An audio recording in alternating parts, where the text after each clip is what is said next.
మీ అందరికీ నా హృదయపూర్వకమైన వందనాలు తెలియజేసుకుంటున్నాం. అలాగే ఈ యూట్యూబ్ ద్వారా దేవుని మాటలు వింటున్న నా ప్రియమైన సహోదరి సహోదరులందరికీ ప్రత్యేకమైన వందనాలు తెలియజేసుకుంటూ ఉన్నారు. ఈ వారం దేవుని వాక్యంలో నుండి మత్తయి సువార్త, ఈరోజు మన వాక్య ధ్యానం నిమిత్తమై మత్తయి సువార్త 6వ అధ్యాయం 26వ వచనాన్ని చదువుకొని దేవుని వాక్యాన్ని మనం విందాం. ఆకాశ పక్షుల్ని చూడండి, అవి విత్తవు, కోయవు, కొట్లలో కూర్చుకొనవు, అయినను మీ పరలోకపు తండ్రి వాటిని పోషించుచున్నాడు. మీరు వాటికంటే బహుశ్రేష్ఠులు కారా? దేవునికి స్తోత్రం చెప్పండి గట్టిగా. హల్లెలూయా. ఈ వారం మన ప్రసంగ అంశం ఏంటి అని అంటే పోషించే దేవుడు అనండి. మన దేవుడు ఎవరు చెప్పండి? పోషించే దేవుడు. పోషిస్తాడంట. చూడండి, ఇక్కడ యేసు ప్రభువే స్వయంగా చెప్పిన మాటలు. ఆయన శరీరధారిగా ఉన్న దినాల్లో ఎన్నో వర్తమానాలు, ఎంతో దేవుని వాక్యాన్ని యేసై బోధించారు. ఎన్నో శ్రేష్టమైన మాటలు యేసు ప్రభువు తెలియపరిచారు. ఆయన కొండ ఎక్కి దేవుని వాక్యాన్ని బోధించినప్పుడు అనేక జన సమూహం వచ్చారంట దేవుని మాటలు వినటానికి, దేవుని ఉపదేశాన్ని వినటానికి అనేక మంది వచ్చారు. అనేక లోతైన సంగతులు ప్రభు వారికి తెలియపరిచారు. అమ్మాయి చూడాలి, వాక్యం లైవ్ లో పెడుతున్నారు. నేను పద్ధతిగా వేరే మాటలను చెప్పకూడదు తల్లి. పదే పదే నన్ను నా దృష్టి మీరు అటు ఇటు మళ్లించు. వాక్యం చక్కగా దేవుని స్తోత్రం చెప్పండి గట్టిగా.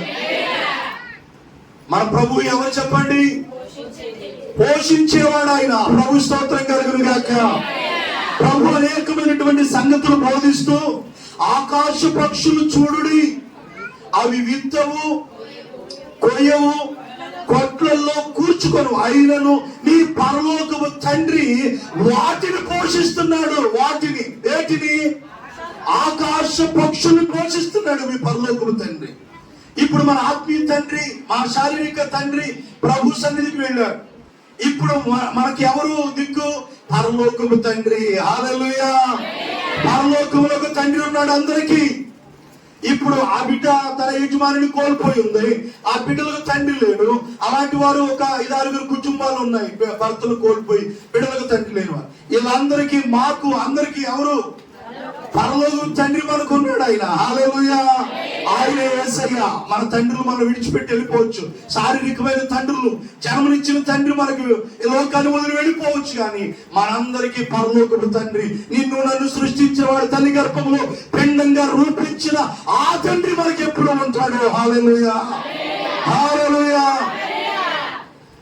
ఆకాశ పక్షులు చూడండి, అవి విత్తవు, కొయ్యవు, అవి కొట్లలో ఏమాత్రం కూర్చుకొనవు, కానీ పరలోకపు తండ్రి వాటిని పోషించున్నాడు. మీరు వాటికంటే శ్రేష్ఠులు కారా? అంతేనా? ఏమన్నా? మీరు వాటికంటే బహుశ్రేష్ఠులు కారా అని ప్రభు చెప్తూ ఉన్నారు. పక్షులు గొప్పయా, మనం గొప్పవమా? ఆకాశ పక్షుల కంటే మనం ఎన్నో రెట్లు గొప్పవారు. ఆకాశ పక్షులు అవి విత్తవు, కొయ్యవంట. నిజంగా అవి ఏనాటి ఆహారం ఆ రోజుకే, ఏ రోజు ఆ రోజే వెళ్ళిపోతే ఉదయం లేవగానే పక్షులు, ఆకాశ పక్షులు అన్నీ కూడా ఉదయాన్నే లేచి దేవునికి మొర పెట్టుకుంటున్నాయి అంట. ప్రతి ఉదయాన్నే లేచి వెళ్ళిపోతాయి, ఎక్కడెక్కడికో వెళతాయి. ఆడి కడుపుకి సరిపడా ఆహారం తిని మళ్ళీ వచ్చేసి ఆ గూళ్ళల్లో వాటి నివాసాలు ఉంటాయి. మళ్ళీ తెల్లాలేసి వచ్చేటప్పుడు ఒక మోపు కట్టుకొని రావయ్యి. వచ్చేటప్పుడు ఒక మోపు భుజాన వేసుకొని ఒక నెలకు సరిపడా తెచ్చుకుందామని రావు. అసలు ఎక్కడ పోతాయి? అవి విత్తవు, కొయ్యవు, కొట్లలో. మనం చూడండి, కరోనా టైంలో కూడా అనార్కలంగా కరువు లేకుండా తిన్నాం.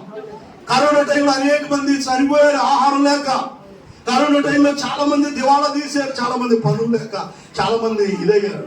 కానీ మన వాళ్ళని, మనల్ని దేవుడు అద్భుతంగా పోషించాడు. ఎందుకు పోషించాడంటే ఆల్రెడీ మనం నిలవబెట్టేసాం, స్టోరేజ్ చేసాం. మనం ఆల్రెడీ అందరం స్టోరేజ్ చేసుకొని అడుగు నిండా సన్నవి ఏంటయ్యే అన్ని శ్రేష్టమైన ఆహారం తిన్నాం. దేవుని పెట్టారా? శ్రేష్టమైన ఇచ్చి మనం పోషిస్తున్నాడు. ఎక్కువైపోయి చైనీసుల్లో కూడా పారేస్తున్నామా అయినాక ఎంతో మంది బాధపడుతుంటే మనకి ఎక్కిసం అయిపోయి అవి పడేస్తున్నారు. రాత్రి మిగిలింది తింటలా. ఒకప్పుడు అది ఎక్కడ దొరికిద్దారు ఆవురు ఆవురు అంటా పడి చెప్పనండి, మీరు ఒప్పుకోట్లా కప్పుకుంటున్నారు. పెద్దయ్య గారు చెప్పేవాడు, వాటి కోసం మనం ఎంతో తాత ఆడేవాళ్ళం. ఆ తెల్లారిందమ్మా అలాంటి బ్రతుకులు మనం. కానీ దేవుడి కృపను బట్టి దేవుడు దీవించాడు. దేవుని పిల్లలారా, స్థితి మారిందని మన గతాన్ని మనం మర్చిపోకూడదు. దేవునికి స్తోత్రం చెప్పండి గట్టిగా. ప్రధానమంత్రి అయిపోయిన తర్వాత ఆయన ఎక్కడి నుంచి వచ్చాడో, ఎవరు ఎక్కడి నుంచి వచ్చారో మొత్తం వేస్తారు. ప్రధానమంత్రి ప్లాట్ఫామ్ మీద అమ్ముకునేవాడంట. వాళ్ళమ్మ మీలాగా ఇళ్లలో పనిచేసి ఆయన చదివించిందంట. ఎవరిని? ప్రధానమంత్రి మోదీ గారిని. ఆయన కూడా ప్లాట్ఫామ్ మీద రైల్వే స్టేషన్ లో టీ అమ్ముకునే. అలాంటి వాడు మన దేశానికి ప్రధానమంత్రి అయ్యాడని పేపర్లో పేపర్లో ప్రింట్ చేశారు, వార్తల్లో చెప్పారు. గతాన్ని ఎందుకు చేశారని అంటే ఆయన ఈ స్థితి నుండి ఆ స్థితిలోకి వచ్చాడని. మనం మర్చిపోయి మనం ఏం చేస్తామంటే, మనం ఎక్కడి నుంచో ఊడిపడినట్టుగా మనం ఏదో పెద్ద తమ్ములాగా మన బిల్డప్లు మామూలు కాదు. మన గతాన్ని ఏం చేయాలా? కొంతమంది చెప్పుకోరు, సిగ్గులకి సిగ్గుపడద్దు. మనం దేవుడికి మహిమ కలగాల. మాది ఈ స్థితి, మేము ఈ స్థితిలో దేవుడు మమ్మల్ని ఉంచాడు. దేవునికి స్తోత్రం చెప్పండి గట్టిగా. హల్లెలూయా. ఆకాశ పక్షులు కంటే మీరు బహుశ్రేష్ఠులు కారా? వాటిని మీ పరలోకపు తండ్రి పోషిస్తున్నాడు. పక్షుల్ని పోషించిన దేవుడు నిన్ను నన్ను మన కుటుంబాన్ని పోషించలేడా? ఆకాశ పక్షులకి ఆహారం నుంచి పోషించే దేవుడు వాటికంటే ఎన్నో రెట్లు గొప్పవారి అయిన మనుషులైన మనల్ని పోషించలేడండి? పోషిస్తాడు. హల్లెలూయా. ఎలా పోషిస్తాడు దేవుడు? ఏ విధంగా దేవుడు మనల్ని పోషిస్తాడో సమయాన్ని బట్టి ఒక 2-3 మాటలు చెప్పి ముగిస్తాను నేను. దేవునికి స్తోత్రం కలుగును గాక. నా కుటుంబం ఎలా పోషించబడుతుంది? ఉండి లేని పరిస్థితుల్లో నేను ఉంటూ ఉన్నాను. నా భర్త చూస్తే ఇలా ఉంటున్నాడు. నా కుటుంబం ఎలాగా జరుగుబడ్డైంది? నేను ఎలా పోషించబడాలా? నేను ఎలాగా మన కుటుంబాన్ని నేను ఎలాగ ముందుకు తీసుకెళ్లాలని ఒకవేళ నువ్వు బాధపడుతూ ఉండొచ్చు. ఈ రోజు వాక్యం వింటున్నప్పుడు మీరు సహోదరి, ఒకవేళ లైవ్ లో యూట్యూబ్ ద్వారా దేవుని మాటలు వింటున్న దేవుని బిడ్డ, నీవు కూడా నీ జీవితంలో నా కుటుంబాన్ని నేను ఎలా పోషించుకోవాలని ఒకవేళ నీవు ఆలోచన చేస్తున్నావేమో. ఈ రోజు నేను ఆరాధించే తండ్రి, ఆ భూమిని ఆకాశాన్ని కలుగు చేసిన దేవాది దేవుడు, ఆ సృష్టికర్తైన తండ్రి, ఆయనే నజరేయుడైన యేసు నిన్ను నన్ను పోషిస్తాడని వాగ్దానం చేస్తున్నాడు. హల్లెలూయా, హల్లెలూయా. ఎలా పోషిస్తాడో తెలుసా? ఆదికాండం 45వ అధ్యాయాన్ని మనం చదివినప్పుడు అది ఏ విధంగా మనల్ని పోషిస్తాడు అంటే, ఆదికాండం 45వ అధ్యాయం 11వ వచనంలో మనం చదివితే అక్కడ ఎలా పోషిస్తాడు అనే మాట అక్కడ మొదటి మాట రాయబడి ఉంది. జాగ్రత్తగా వినాలి. చదువునా? ఇంకను 5 ఇంకా 5 కరువు సంవత్సరాలు వచ్చును గనుక నీకును నీ ఇంటి వారికి నీ కలిగిన అంతటికి పేదరికము రాకుండా అక్కడ నిన్ను పోషించున్నాడని చెప్పుడు. హల్లెలూయా. చెప్పండి, ఈ యొక్క ఎలా పోషిస్తారంటే నేను చెప్పినట్టు చెప్పండి, పేదరికము రాకుండా అక్కడ నిన్ను పోషించుచున్నాడని చెప్పుడి. ఎలా పోషిస్తాడో తెలుసా? ఆయన పేదరికం రాకుండా పోషిస్తాడంట. ఇది పేదరికం. ఈరోజు నేను నిరుపేదను, నేను పేద స్థితిలో నేనున్నాను, పేద స్థితిలో నేనున్నాను. నా ఇల్లు ఎలా గడుస్తుంది? నేను పేదరాలు అయిపోయాను. అప్పులు ఎలా తీరవాలా? నేను ఎలాగ బ్రతకాలా? నా బిడ్డలు నేను ఎలా పోషించుకోవాలా అని బహుశా నువ్వు బాధపడుతూ ఉన్నావేమో. దేవుడు చెప్తున్నాడు, పేదరికం రాకుండా నేను పోషించే దేవుడు అంట ఆయన. హల్లెలూయా. యోసేపు ఆ యొక్క అమ్మివేయబడిన తర్వాత వారి యొక్క అన్నదమ్ముల గురించి అక్కడ రాయబడినటువంటి యొక్క ఆ సందర్భంలో ఆ యొక్క యోసేపుని దేవుడు ఒక ఉన్నతమైన స్థితిలో అప్పటికే దేవుడు అతన్ని ఆశీర్వాదకరంగా ఉంచాడు.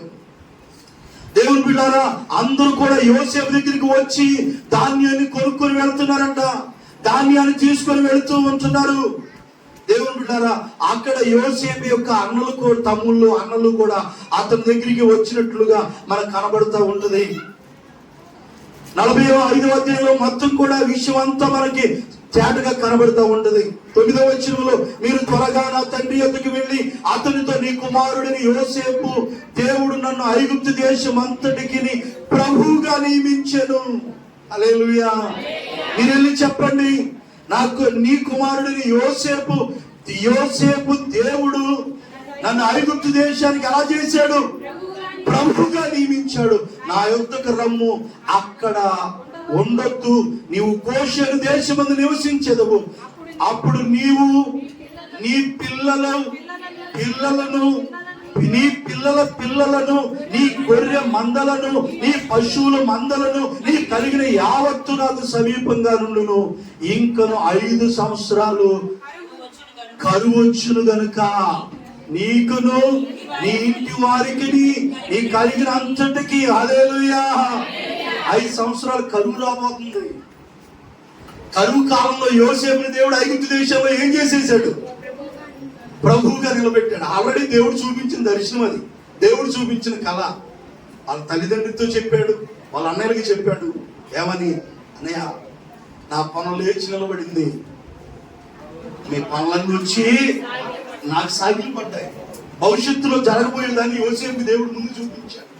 2వ కలగన్నాడు, సూర్యచంద్ర నక్షత్రాలు అన్ని నాకు సాగిలు పడుతున్నాయి అని ఒక కళలు కన్నట్లుగా ఆయన చెప్పినట్టు దేవుడు ఆ కరువు రోజులు వస్తాయని దేవుడు యోసేపుని ముందే దేవుడు ఏర్పరచుకొని దేవుడు ఆయన ఏం చేశాడంటే ఐగుప్తు దేశంలో గొప్ప ప్రభువుగా, ఒక అధికారిగా నియమించి, ఇప్పుడు ఎవరు రావాలన్నా యోసేపు దగ్గరికి వచ్చి దాన్ని కొనుక్కొని తీసుకుని వెళ్ళాలి. వాళ్ళ తండ్రికి చెప్పమన్నాడంట, మీ అబ్బాయిని, నీ కుమారుడు యోసేపుని దేవుడు ఐగుప్తు దేశంలో ఏం చేశాడు? ప్రభువుగా నియమించాడు. కాబట్టి నీవు, నీ కుమారులు, నీ పశువులు, నీ గొర్రె మేకల మందలు యావత్తు సమీపంగా నుండును. ఇంకా 5 సంవత్సరాలు కరువు సంవత్సరాలు వస్తాయి గనక నీకు, నీ ఇంటి వారికి, నీ కలిగినంతటికి పేదరికం రాకుండా నిన్ను పోషించుచున్నాడని చెప్పుడు. ఇదిగో మీతో మాట్లాడుచున్నది నా నోరే అని మీ కన్నులను, నా తమ్ముడైన బెన్యామీను కన్నులు చూచుచున్నాయి. హల్లెలూయా. ఆ తర్వాత 14వ వచనంలో, తన తమ్ముడైన బెన్యామీను మేడ మీద పడి ఏడ్చెను. బెన్యామీను అతని మేడ మీద పడి ఏడ్చెను. అతడి సహోదరులందరూ ముద్దు పెట్టుకొని వారి మీద పడి ఏడ్చిన తర్వాత అతని సహోదరులు అతనితో మాట్లాడి, హల్లెలూయా. వాళ్ళ తమ్ముళ్ళందరూ వచ్చి, అయ్యో, నిన్ను అనవసరంగా మేము అమ్మేశాం, అనవసరంగా నిన్ను మేము చేతులారా మేము దూరం చేసుకున్నాం.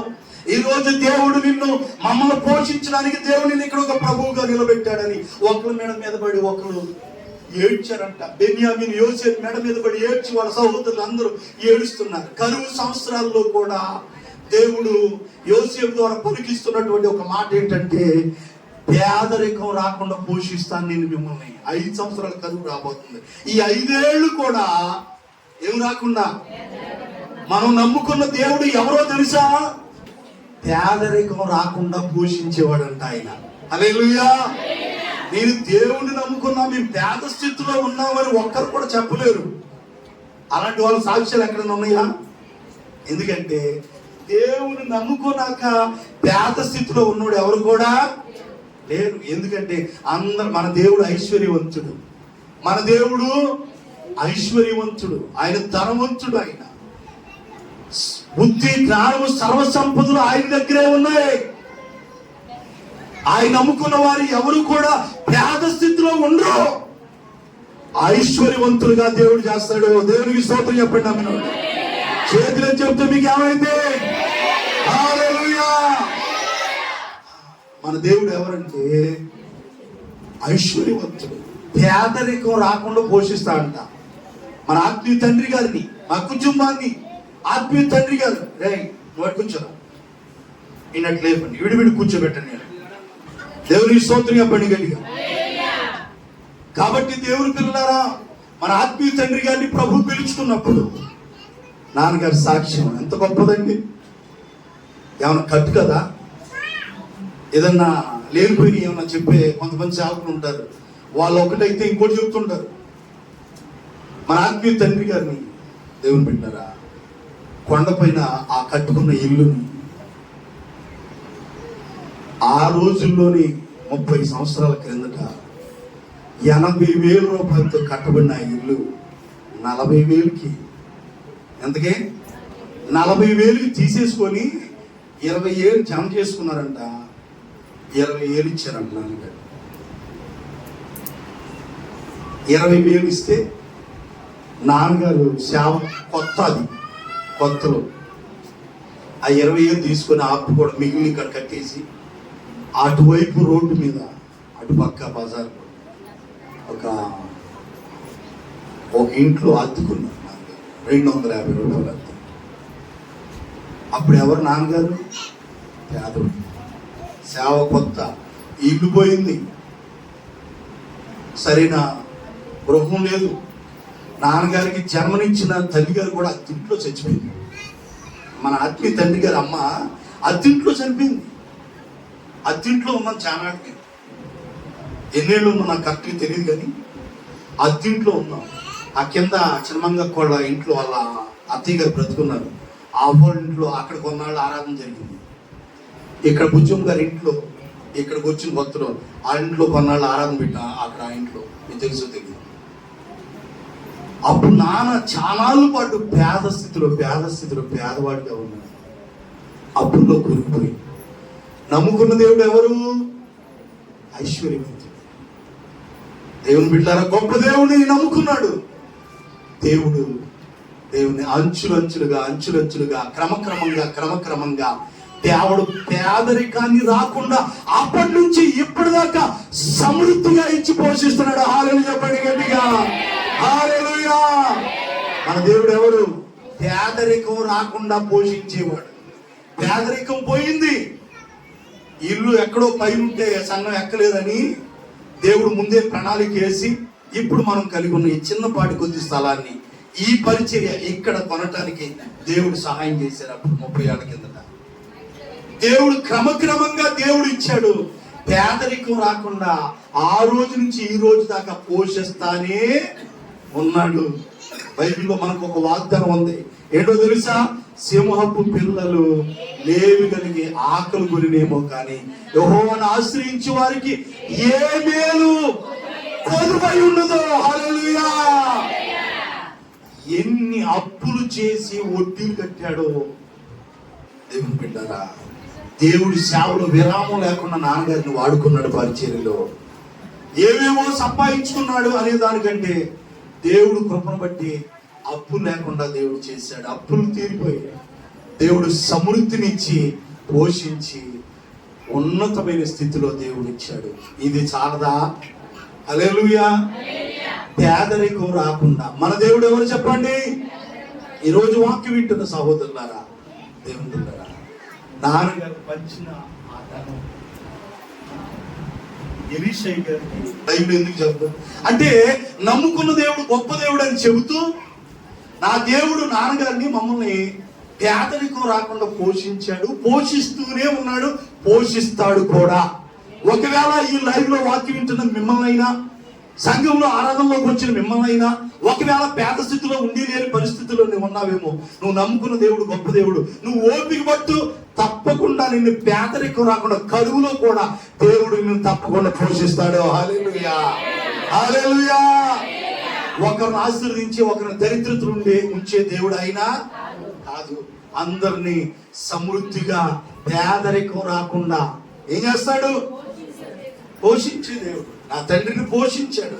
చివరాఖరికి అన్ని సమృద్ధిగా ఇచ్చి తినే సమయానికి వచ్చేసరికి మహిమలోకి దేవుడు పిలుచుకున్నాడు. హల్లెలూయా. కానీ రాజులాగా దేవుడు నన్ను ఎన్నిసార్లు అన్నావా? బలిపెట్టు మీద నన్ను రాజు తిని భోజనం పెట్టాడు. దేవుడు మమ్మల్ని ఎలా అన్నాడు? ఆయన మాటలు రొట్టెలాగా దేవుడు ఆశీర్వదించాడని ఎన్నోసార్లు బహిరంగంగా చెప్పాడు. ఎందుకంటే దేవుని ఆశీర్వాదం, ఆశీర్వదించబడిన వ్యక్తి అలా చెప్పగలడు. కొంతమంది ఆశీర్వదించబడిన ఇంకా ఏం లేదని ఏడుతుంటారు. కొంతమంది దరిద్రులు వాళ్ళు అడ్డాగుంటారు. అనేది చెప్పండి గట్టిగా. దేవుడని దీవించాడని చెప్పాలి గర్వంగా. దేవునికి మహిమ వస్తుంది.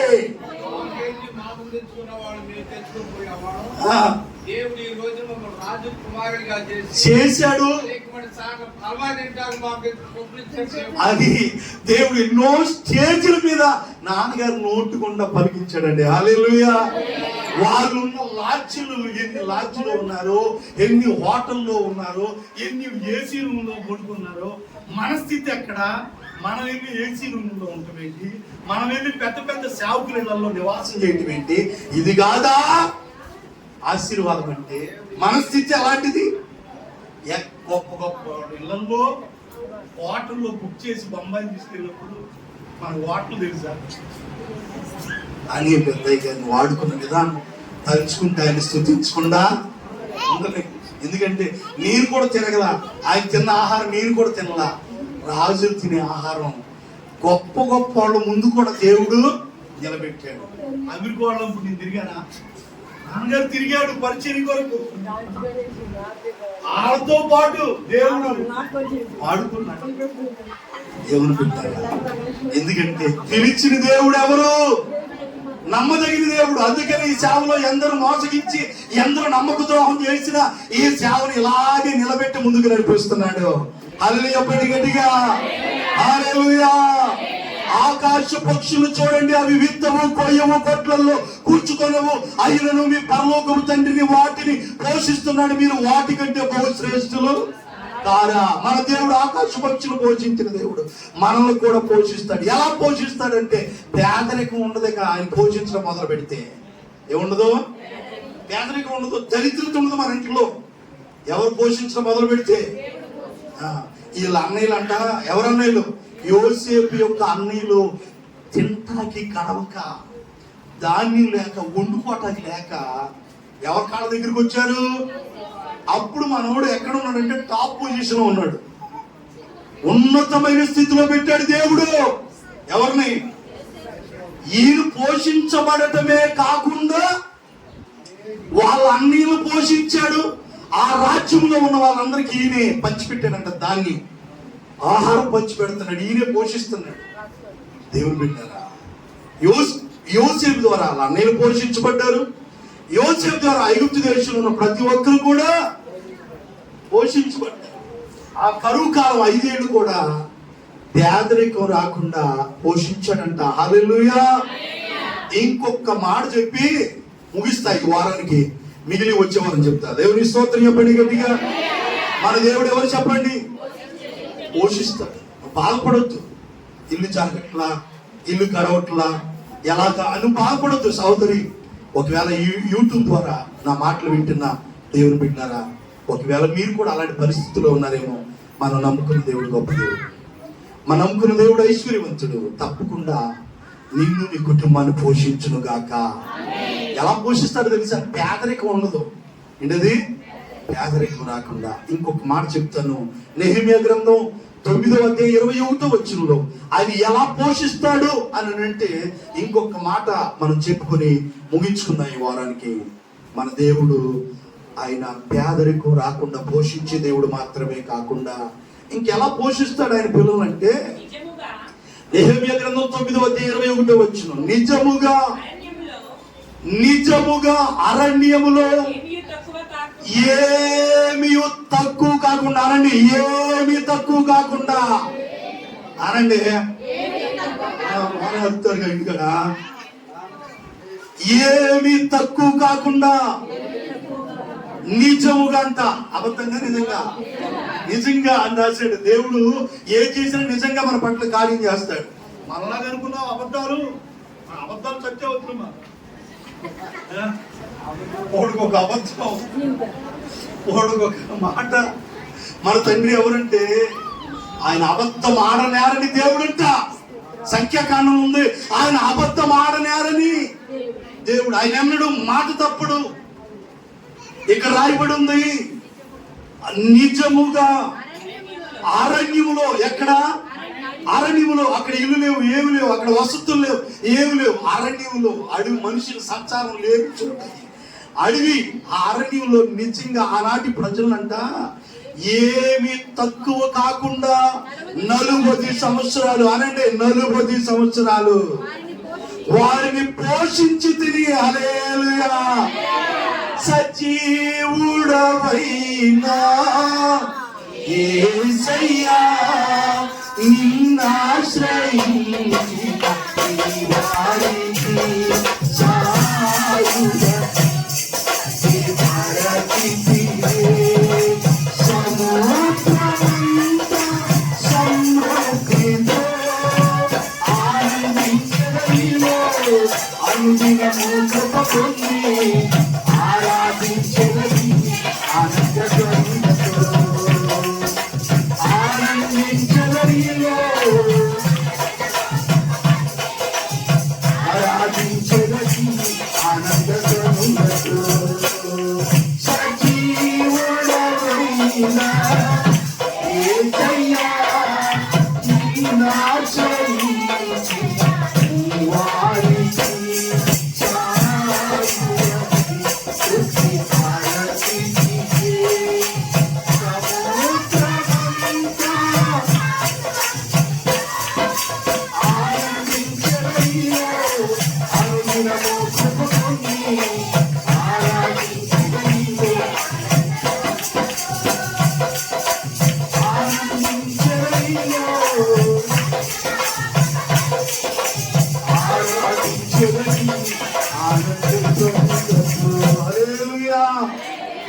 చూడండి దేవుని బిడ్డరా, దేవుడు ఆనాటి దేవుని ప్రజలైన ఇశ్రాయేలీయులంట నిజముగా అరణ్యములో ఏమి తక్కువ కాకుండా 40 సంవత్సరాలు వారిని పోషించి తిని అనండి. ఎన్ని సంవత్సరాలు? ఎలా పోషించంట? ఏమి తక్కువ కాకుండా అని చెప్పండి. ఎన్ని సంవత్సరాలు పోషించంట? ఎలాగా? ఏం తక్కువ కాకుండా దేవుడు పోషించడం మొదలు పెట్టాడంటే మన ఇంట్లో ఏమి తక్కువ ఉండదు, ఇక అన్ని సమృద్ధిగా ఉంటాయి. ఎలా పోషించాడంట? ఇది తక్కువ అయింది నా ఇంట్లో అనేది లేదు. మనం చూడండి, చాలా మంది చెప్తుంటారు మా ఇంట్లో ఇది తక్కువైందండి, మా ఇంట్లో అది లేదండి, మా ఇంట్లో ఇది లేదండి అని కొంతమంది చెప్తుంటారు. దేవుడు పోషించాడు అనుకోండి, కొంతమంది చెప్పట్లేదు, కానీ అందరినీ ఏం తక్కువ కాకుండా పోషిస్తూనే ఉన్నాడు. కొంతమంది బయటికి చెప్తే తరచు పడతేమోనని మొహకే భద్రైపోతాయి ఇళ్ళు అన్ని ఇచ్చినట్టు తెగ మీకు వడ్డీలు పెట్టుకుంటా, చక్కెర వడ్డీలు, ఆ వడ్డీలు, ఈ వడ్డీలు తింటా ఏం లేనులాగా నిరుపేదలు చిరిగిపోయిన చేతులు పెట్టుకొని దేవుడు నారాయణ అంటే వస్తుంది గుడికి ఎత్తాను ఏమన్నా అంటున్నావు అనుకో, మళ్ళీ ఆడెక్కడ లేపారు పంపి ఏడని ఎక్కడ అదేం చేయరు, అయ్యేం బాబు అయ్యేం బాబు. దేవుడు ఎంతమంది ఇచ్చారుగా, ఉన్నాటిలో మంచి కట్టుకుని రావచ్చుగా. అసలు అదేం చేయరు, అదేమన్నా రేపు మాకు ఊరు రమ్మంటది, కాడు రమ్మంటది అని ముసలు ఉంటది, ఊరు ఏదో అక్కడ మొక్కలు పడిపోయి మరి ఎక్కడ చేయరు. ఏంటా ఈ దరిద్రత? ఏమన్నా తక్కువ చేశారంటే తక్కువలో తక్కువ 1 ఎకరం ఎంతో పొలం ఉంటుంది. ఏమో ఎక్కలేని దరిద్రులాగా పేదరికం అంతా ఉండిపోయేటట్టుగా అసలు ఆ చీర ఇంటిగా దరిద్రమేమో. నేను అంటున్నాను తల్లి, దేవుడు ఇచ్చిన కాడికి కొద్దిగా మంచి వస్త్రాలు ఎక్కలేని పేదరికం అంతా నీ మొహంలో కనబడేట్టు అట్లా వద్దురా తల్లి. అరే ఎప్పటి గట్టిగా హల్లెలూయా. ఘనంగా రా దేవుడి సన్నిధికి. దేవుడు దీవించాడని అనేకులు చూసి అసలు మనం వస్తుంటే ఆశ్చర్యపోవాలా. అన్ని దాచుకొని ఎక్కడైనా ఊరెళ్ళేటప్పుడు అప్పుడు చూస్తారని ఏమనే ఎప్పుడు ఫంక్షన్లకి అక్కడికి వెళ్ళేటప్పుడు అందులో కూర్చోటప్పుడు కట్టుకో కొంచెం శ్రేష్టమైంది అలాగని చెప్పేసి పెత్తర కట్టుకునేదా కొంచెం అనుకోండి, పాడదు కానీ ఎక్కడికి వెళ్ళేటప్పుడు చూసుకుంటా, ఎవరు చూడలే ఆమె, ఇక ఏమేమి చూసుకుంటా, ఇక ఎవరు చూడగా ఆమె ఏమేసి చూసుకుంటా, నా మోహన్ అనిపిస్తుంది, ఇక ఏమేసి చూసుకుంటా ఆడ తెల్లారు. కాబట్టి తల్లి, మన దేవుడు పోషించడం మొదలు పెడితే ఏమి తక్కువ కాకుండా, అరణ్యములో ఇశ్రాయేలీలంట నిజముగా అరణ్యములో 40 సంవత్సరాలు పోషించి తిని అంటూ వారి వస్త్రములు పాతగిలిపోలేదు, వారు కాళ్ళకు వాపు రాలేదు. హల్లెలూయా, చెప్పండి గట్టిగా హల్లెలూయా.